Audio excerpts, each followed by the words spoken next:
আমার উত্তম ছোটবেলা থেকেই খুব শান্ত স্বভাবের। কোনোদিন আমার কথার অবাধ্য হয়নি। ওর স্বভাবটাই এমন ছিল যে ওর উপর বেশিক্ষণ রাগ করে থাকা যেত না।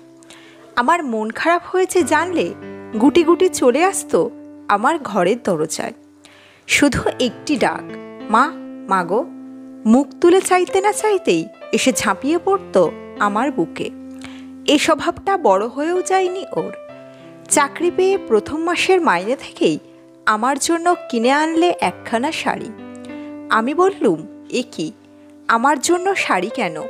উত্তম আমায় জড়িয়ে ধরে বলল, প্রথম রোজগারের টাকায় আমার ভগবানের পুজো দিলুম। তুমিই তো আমার ভগবান। প্রথম যেবার মোটর গাড়ি কিনল, গাড়ি কিনেই সোজা এলো আমার ঘরে। বলল, মা তোমায় নিয়ে আর নতুন গাড়ি নিয়ে হাজারিবাগ যাব। তুমি না চড়লে আমার গাড়ি কেনা সার্থক হবে না।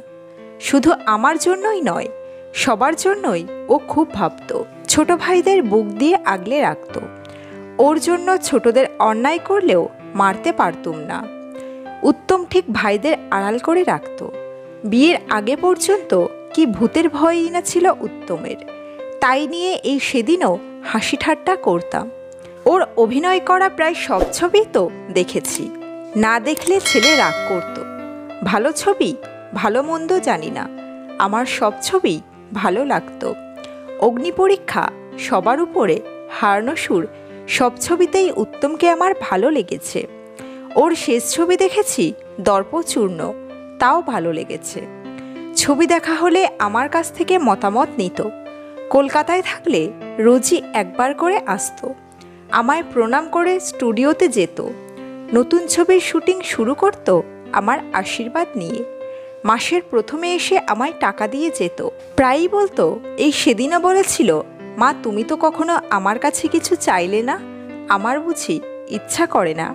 আমি বলেছিলাম, চাইবার সুযোগ তো তুই কখনো দিলি না। তবুও ছেলে বায়না ধরে বললে, না মা, তুমি আমায় ভালোবাসো না। তুমি আমার কাছে কিছু চাইলে আমার কত আনন্দ হয়।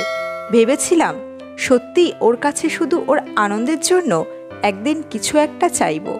কিন্তু ছেলে আমায় সেই চাইবার সুযোগ দিল না। আমায় কাঁদিয়ে নিজে হাসতে হাসতে চলে গেল। কথা আর শেষ করতে পারলেন না চপলা দেবী। ডুকরে ডুকরে কাঁদতে লাগলেন।